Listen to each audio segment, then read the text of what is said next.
నమస్తే రమగారు. నమస్తే జయ. రమగారు, ఇది నా కష్టార్జితం, చాలా కష్టపడి సంపాదించాను, నా కష్టార్జితం ఎటు పోదు అని కొంతమంది, ఇంత కష్టపడి సంపాదించానే నా కష్టార్జితమే పోయింది అని చాలా బాధపడేవారు కొంతమంది కదా. అసలు కష్టార్జితం అంటే శ్రమపడి సాధించింది, దాని విలువ చాలా గొప్పది. అమ్మో, అది ఇప్పుడు మనకి ఎక్కడి నుంచైనా వచ్చిన డబ్బు పోయిందనుకో ఏదో ఏడిపేడ్చి ఊరుకుంటాం. అదే మనం కష్టపడి చెమటోడ్చి సంపాదిస్తాను చూడు, మన రక్తం చెమటగా మార్చి సంపాదించింది, అది పోతే ఎవరికైనా ఇవ్వడానికి పైసా అయినా కూడా వదిలిపెట్టలేకపోతాం. మంచి మంచి కథలు ఉన్నాయి జయ దాని మీద, కష్టార్జితాల మీద. భలే చక్కటి కథ ఉంది, చందమామ కథ ఒకటి చెప్దాం. పూర్వం ఒక గ్రామంలో ఓ బ్రాహ్మణ ఆయన ఒక ఆయన ఉండేవాడు. ఆయన ఏదో ఆదివారం చేసుకుని జీవించేవాడు. ఎక్కడికైనా వెళ్ళాడు, భార్య ఆయన ఇద్దరే, ఎవరు లేరు. పిల్లలు పెళ్ళిళ్ళు అయిపోయింటే వాళ్ళిద్దరే ఉండేవాళ్ళు. ఎవరింటికైనా వెళ్ళి మంత్రం ఏదో చెప్పేవాడు, ఏదో వాళ్ళు పావులా వరద అయితే అప్పుడేముంది కాసులు, రాగి డబ్బులు, బియ్యము పప్పు ఉప్పు ఇస్తే అది వండుకుని తినేవాళ్ళు, అంతే. అలాగే బతికేవాళ్ళు. అయితే వాళ్ళకి ఒక పూరు గుడిసి ఒక చిన్న ఇల్లు ఉండేది, ఆ ఇంట్లో ఉండేవాళ్ళు. తలదాచుకునేందుకు గూడుంది, రోజుకు ఒక ముద్ద అన్నం, అంతకంటే ఏముంది. ఆయన అలాగే వెళ్ళేవాడు వచ్చేవాడు. ఎక్కడైనా అవసరమైతే ఏదో చిన్న పని చేసుకొచ్చేవాడు, వాళ్ళకి సహాయం చేసేవాడు, వాళ్ళు ఇచ్చిన దాంతో గడిపేవాడు. అయితే భార్య అనేది, ఎన్నాళ్ళు ఇట్లా పెద్దవుతామా, రోగమో రష్టో రాదు, వానో వంగుడో వస్తుందా, వానాకాలం వస్తే నువ్వు ఎక్కడికి వెళ్ళలేవు, ఏమీ తేలేవు, వానాకాలం ఏం తినాలి, రోగమో రష్టో వస్తే మనకి తిండి ఎవడు పెడతాడు, అదే కదా. ఇప్పుడు నువ్వు బయటికి వెళ్ళలేవు, అప్పుడు ఎట్లా మన గతి గడిచేది? బతుకున్నంతకాలం జీవయాత్ర కొనసాగాల్సిందే కదా. దానికి ఏర్పాటు చేసుకోవాలి. మనం ఏం చేయాలి, చీమల్లాగా కొంచెం రేపటికి ఓ 10 రూపాయలు పక్కన పెట్టుకోగలగాలి అని రోజు శతపోరేది. ఆయన ఏమనేవాడు, ఏదో శ్రమతో బతుకుతున్నామమ్మా, నడిచి తెచ్చుకుంటున్నాను అంతేను, అంతకంటే వద్దు అనేవాడు. ఇక అవగా కొన్ని రోజులు ఇట్లా గడిచేసరికల్లా ఆవిడ రోజు పోరేది. మొదట్లో అప్పుడప్పుడు అనేది, తర్వాత రోజు పోరుతుంటే ఏమంది, మన దేశపు రాజుగారు, ఆ ఊరు రాజుగారు చాలా ధర్మాత్ముట, దానాలు అవి చేస్తాట, మరి ఆయన దగ్గరికి వెళ్ళి ఏమైనా తేకూడదు అనేసరికల్లా సరే వెళ్ళాడు. ఓ రోజు మళ్ళీగా లోపలికి దొరికింది అవకాశం. అయ్యా, మీ కష్టానికి ఫలితం దొరికితే, మీ శ్రమకి ఫలితంగా ఏదైనా ఉంటే అది నాకు ఇవ్వండి అని అడిగాడు. రాజుగారు ఆలోచించాడు. శ్రమ, ఏం శ్రమ పడుతున్నాను నేను అని ఆలోచించుకున్నాడు. ఆయన ఏం శ్రమ పడ్డు, పొద్దున్నే లేస్తాడు, మంది మాగదులు వచ్చి స్తోత్రాలు చేస్తారు, వాళ్ళు స్తోత్రపారాయణం అయిన తర్వాత స్నానానికి లేవదీస్తారు, వాళ్ళు ఒకళ్ళు దొంగతారు, స్నానం ఒకళ్ళు చేయిస్తారు, బట్టలు ఒకళ్ళు ఇక దొడుగుతారు, లేదా వాళ్ళు ఇస్తే ఈయన తొడుక్కుంటాడు. తర్వాత ఆయన నడుచుకుంటూ వెళ్తాడు ఆస్థానంలోకి. మంత్రులు వస్తారు, కథలు చెప్తారు, కాకరకాయలు చెప్తారు, మాట్లాడతారు, ఇక ఇక్కడ శిస్తులు అంటారు, అవంటారు ఇవంటారు. భోజనం వేళ అవుతుంది, మధ్యాహ్నం భోజనం చేస్తాడు, వింజామర్లు ఎవరో వేస్తారు, ఈయన పడుకుంటాడు. సాయంకాలం లేస్తాడు, వ్యాహాళ్ళకి వెళ్తాడు, రాణిగారి దగ్గరికి వెళ్తాడు, ఎవరైనా వస్తే వాళ్ళతో మాట్లాడతాడు. మొత్తం మీద ఆలోచిస్తే నేనేం శ్రమ పడుతున్నాను అనుకున్నాడు రాజు. నా శ్రమ ఫలితం ఇది అని ఇవ్వడానికి ఏమి ఇవ్వాలో తెలియలే ఆయనకి. అయ్యా, 2 రోజులు ఆగిరండి, ఇస్తానన్నాడు. ఈయన ఏమడిగాడు, అడిగింది నీ శ్రమ ఫలితం ఏదైనా ఉంటే అది ఇవ్వమన్నాడు. శ్రమపడి సంపాదించింది ఇవ్వాలి, అంతే. రాజుగారు ఏం బాగా ఆలోచించాడు. వాడు నిజమే, నేను ఏమీ శ్రమ పట్టల్లా, నా సంపాదన ఏది, ఈ రాజ్యం మా నాన్న ఇచ్చాడు, ఈ సంపద అంతా ప్రజలు ఇచ్చేది నాకు.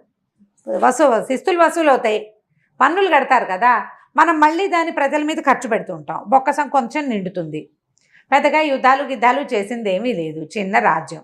ఆలోచించి మర్నాడు పొద్దున ఏం చేశాడు ఆయన, రాచ దుస్తులు పక్కన పెట్టి ఒక పాత పంచె అది తెప్పించుకుని కట్టుకుని తలపాగా చుట్టుకుని ఒక సామాన్యుడిలాగా ఊళ్ళోకి వెళ్ళాడు.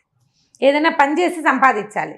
ఈయన వెళ్ళేసరికల్లా ఒక కుమ్మరి ఆవం పెట్టుకుంటున్నాడు. కుమ్మరి చక్రం పెట్టుకుంటారు కదా, మట్టి అంతా ఓ పక్కకు పోసాడు. కుమ్మరి ఆ మట్టి తొక్కాలి, దాన్ని బాగా తొక్కి స్వాధీనపరచాలి కదా మెత్తగా.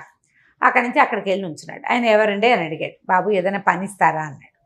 పని లేదు, నాకు పని కావాలి అనేసరికల్లా ఏమన్నాడు, ఎప్పుడైనా అలవాటు ఉందా, తొక్కేవా మట్టి అంటే తొక్కలేదండి ఎప్పుడు అన్నాడు. సరే, నీకు చేత వచ్చినట్టు తొక్కు, ఇదిగో ఈ మట్టి తయారు చేశా కదా, అందులోకి దిగు, ఆ బురదలోకి, అది తొక్కు. తర్వాత నేను ఒక కుండలు చేసుకునే సమయానికి మట్టి తీసుకుంటాను, నేను లోపల మిగిలిన ఏర్పాట్లు చేసుకుంటాను అన్నాడు. ఈ రాజుగారు పోయి ఆ బురదలో దిగాడు, పంచెక్కట్టుకున్నాడు. బురదలో దిగితే ఏనాడైనా పని చేస్తేనా అది ఎట్లా ఇట్లా ఇట్లా ఇట్లా ఇట్లా తొక్కుతూ ఉండాలి. ఈ తొక్కుడు ఇక్కడ అయిన తర్వాత ఇంకో అడిగేసి తొక్కాలి. విసురుగా తొక్కితే ఢామని పడతారు, అంతేగా. ఆవన్లో మట్టి తొక్కే చోట విసురుగా తొక్కకూడదు, ఒక్క చోటే ఒక కాలు కింద పెట్టి ఒక కాలు పైకి పెట్టి అట్లా ఆ టెక్నిక్ తెలియాలి. టెక్నిక్ తెలియాలి, చేత కావాలి. పైగా బలం పెట్టి తొక్కటం, అది ఎంత తొక్కితే అంత నున్నగా వస్తుంది మట్టి. ఓకే. సాయంత్రం 4 రూకలు ఇస్తానని చెప్పాడు ఆయన, ఆ కుమ్మరాయన. మధ్యాహ్నం 3 గంటలైంది, రాజు అలసిపోయాడు, చెమటలు కారిపోతున్నాయి, కాళ్ళు పీకేస్తున్నాయి, ఆకలి వేసేస్తోంది, తలకాయ తిరిగిపోతోంది, మరి డబ్బులు కావాలి. సరే 3, 4 అయ్యేసరికి ఆయన అన్నాడు, ఆ తొక్కించాలే రానాయన బయటికి అని. ఏనాడైనా పని చేసిన మొహమైనా నీది, ఏం పని చేసావు, ఇలా చేతకాని పనులకు దిక్కకూడదు, ఒప్పుకున్నాను కాబట్టి 4 రూపాయలు ఇస్తున్నాను, ఇదిగో ఏదో తింటావని అని చేతిలో పెట్టాడు. రాజుగారు హట్టాకట్టాగా పుష్టిగానే ఉన్నాడు, ఆయన కట్టుకున్న పాతగుడ్డల వల్ల ఆయన బీదవాడిగా కనిపిస్తున్నాడు అంతే.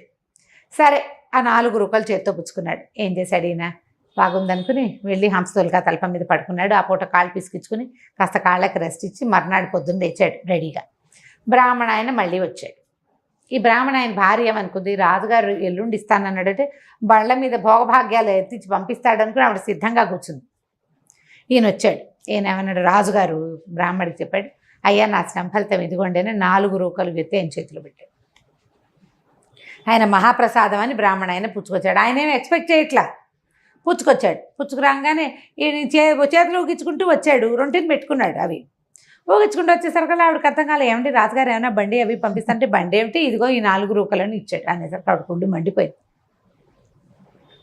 కాశీకి వెళ్ళి కొంగరెక్క తెచ్చినట్టు రాజుగారి దగ్గరికి వెళ్ళి 4 రూకలు తెచ్చావా, అవి 3 రూకలు పోపో అని తిట్టి మొగుడిని, మనకున్న యాయవారమే చాలు, ఈ రూకలు అక్కర్లే, ఏం అక్కర్లేదని ఆ పక్కన పెరట్లో వాళ్ళకి వెనకాల చిన్న పెరడు ఉంది కదా, పూరింటికి విసిరేసింది.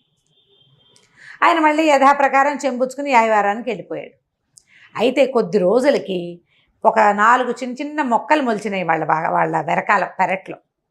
ఏదో చిత్రమైన మొక్క, వాటిని పెరగనిచ్చారు. అవి కొంచెం అంత పెద్దవి అయ్యేసరి కల్లా విచిత్రంగా అంతంత కాయలు కాసినాయి.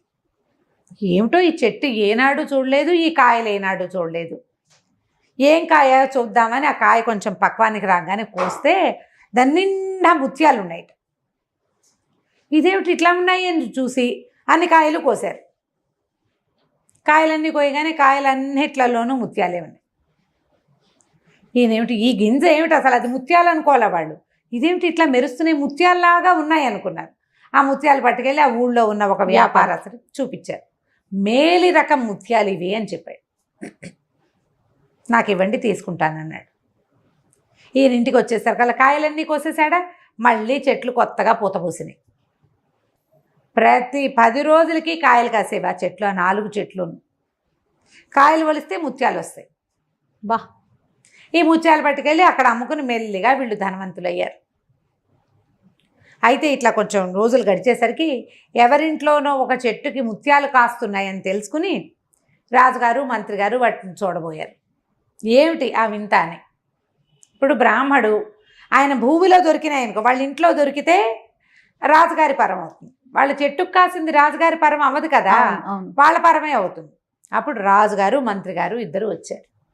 వచ్చి ఏమిటండి మీ ఇంట్లో ఏదో చెట్టుకి ముత్యాలు కాస్తాడో చూడడానికి రాజుగారు వస్తారని మంది వార్పలం అంతా వచ్చారు.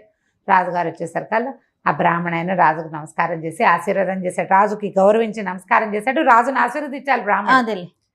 మీరు ఒక 4 రూకలు ఇచ్చారు నాకు, ఆ 4 రూకల్ని బయట దొడ్లోకి విసిరేసింది మా ఆవిడ.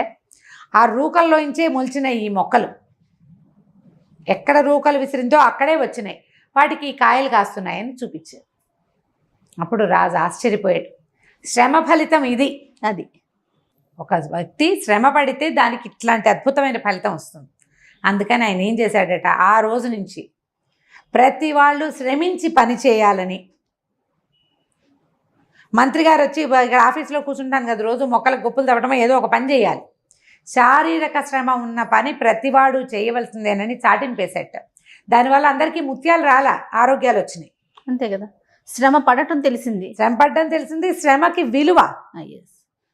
ఇది కష్టం, కష్టానికి విలువ. ఈ మొక్కలకి గొప్పలు తవ్వటం, ఈ గోడకి సున్నం కొట్టడం, ఇవన్నీ కష్టమైన పనులు. దానికి తగింది ఇవ్వాలి. ఒక రోజు పనే కదా, 1 రూపాయే ఇస్తానని కాకుండా ఓ రోజంతా ఆ సున్నం వేస్తే ఆ నొప్పి ఏంటో మనకు తెలుస్తుంది. అందుకని ప్రతివాడు శ్రమపడి పని చేయాల్సిందేనని రాజుగారు చాటింపేశారు. శ్రమకి విలువ అలాంటిది. సూపర్. ముత్యాలు రావు మనకి, రానే రావు, ఊహించొద్దు అసలు. కానీ దానికి సరి అయిన ఫలితం వస్తుంది. శ్రమకి ఫలితం ఇవాళ లభించకపోయినా రేపు తప్పక లభిస్తుంది. ఆ ఫలితం వచ్చినప్పుడు రమ్మగారు నిజంగా చాలా తృప్తి కలుగుతుందండి. చాలా సంతోషం కలుగుతుంది, చాలా సంతోషం. అది మాటల్లో చెప్పలేం, అనుభవించే వరకు తెలుస్తుంది. తెలుస్తుంది. కాబట్టి కష్టే ఫలి అన్నారు. 100% కష్టపడి ఫలితాన్ని పొందండి. అంతే కదా. సూపర్ సూపర్ సూపర్ రమ్మగారు. Thank you. నమస్తే. Thank you Jaya. నమస్తే.